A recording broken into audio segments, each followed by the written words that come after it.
हम लोग आज कुछ अन्य महत्वपूर्ण विद्रोहों की बात करेंगे, जिसमें कुछ जो विद्रोह हैं, कुछ उसमें पश्चिम भारत के हैं, एक विद्रोह पूर्वी भारत का भी है।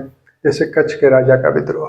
कच्छ के राजा का विद्रोह 1819 से 1831 के बीच हुआ था। अहोम विद्रोह 1828 से 1833 के बीच हुआ था। वैसे ही नरसिंह दत्तात्रेय पेतकर का विद्रोह 1840-41 में हुआ, और गडकरी विद्रोह या कोल्हापुर का विद्रोह जो कि 1844 में हुआ, और साथ में सूरत के दो विद्रोह 1844 और 1848 में हुए थे। तो कच्छ के राजा का विद्रोह, कच्छ के राजा का विद्रोह, कच्छ के राजा के विद्रोह, अहोम विद्रोह, अहोम विद्रोह, नरसिंह दत्तात्रेय पेतकर का विद्रोह, नरसिंह दत्तात्रेय पेतकर का विद्रोह, फिर गडकरी विद्रोह, गडकरी विद्रोह, सूरत का विद्रोह, सूरत का विद्रोह। इनका जो कालक्रम है 1819 से 31 के बीच ये विद्रोह हुआ। अहोम विद्रोह 1828 से 1833 के बीच हुआ था। नरसिंह दत्तात्रेय पेतकर का विद्रोह 1840 से 41 के बीच हुआ था।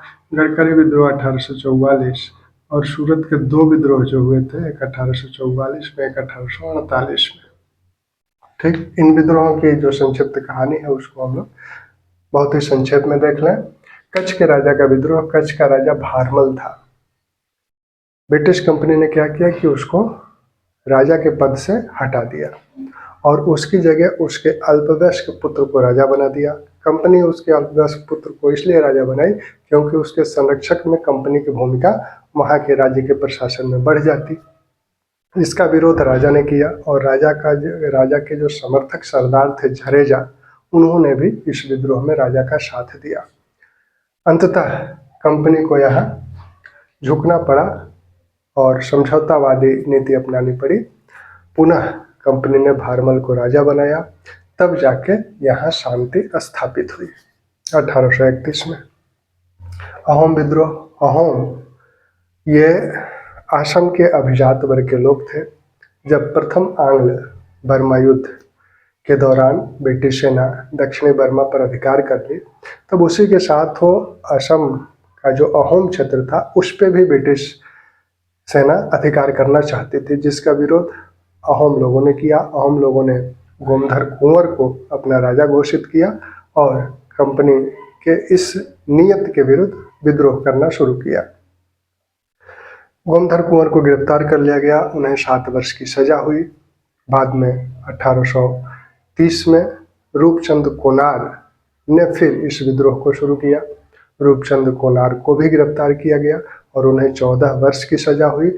लेकिन बाद में कंपनी ने इस विद्रोह में भी समझौतावादी नीति अपनाया और उत्तरी असम का क्षेत्र पुरंदर सिंह को देकर इस क्षेत्र में शांति स्थापित किया। तो इस विद्रोह के दो महत्वपूर्ण जो नेता हैं, गोमधर कुंवर और रूपचंद्र कोनार। वैसे ही नरसिंह दत्तात्रेय पेतकर का विद्रोह। सतारा जो कि मराठा राज्य था, जब तृतीयांग मराठा युद्ध हुआ तो उस युद्ध के पश्चात वारेन हेस्टिंग्स ने क्या किया कि 1818 में सतारा में शिवाजी के एक वंशज प्रताप सिंह को राजा बना दिया और पेशवा को हटा दिया गया। पेशवा को कानपुर बिठूर भेज दिया गया और सतारा का राजा शिवाजी के एक वंशज प्रताप सिंह को घोषित किया गया। यह राज्य उन्हें और उनके उत्तराधिकारियों को दिया गया। आगे चलकर 1839 में प्रताप सिंह को गद्दी से हटा दिया गया और उनके भाई अप्पा साहिब को गद्दी पर बिठाया गया। अप्पा साहिब अंग्रेजों के समर्थक थे। कुछ ज़्यादा रियायतें अंग्रेजों को उनसे मिल सकती थी और उनका कोई उत्तराधिकारी नहीं था, तो इसलिए आगे चलकर राज्य का आसानी से विलय भी किया जा सकता था।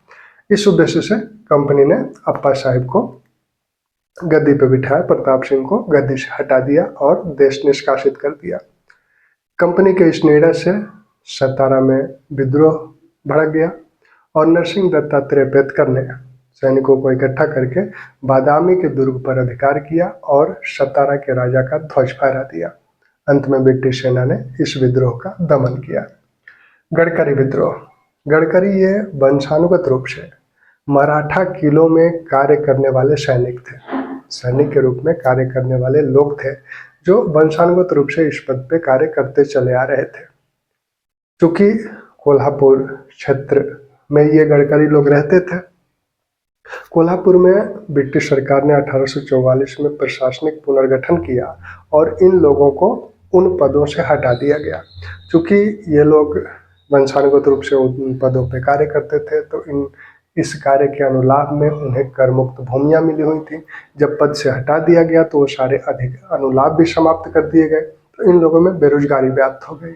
इसको लेकर इन लोगों ने, गडकरियों ने विद्रोह किया।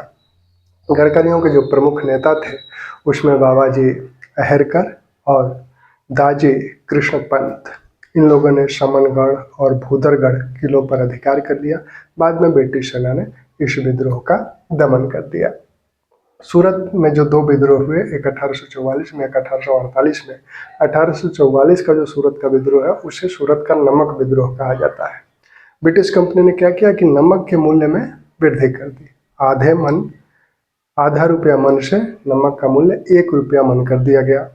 जनता ने इस मूल्य वृद्धि का विरोध किया। अंततः ब्रिटिश सरकार को यह मूल्य वृद्धि वापस लेनी पड़ी, तब जाके शांति स्थापित हुई। वैसे ही 1848 में सूरत में ब्रिटिश सरकार ने भार माप के नए मानकों को लागू किया। इन मानकों का भी जनता ने विरोध किया और अंततः ब्रिटिश सरकार को उन नए मानकों को वापस लेना पड़ा, तब जाके यहाँ शांति स्थापित हुई। तो ये 4-5 जो विद्रोह हैं बहुत ही महत्वपूर्ण है।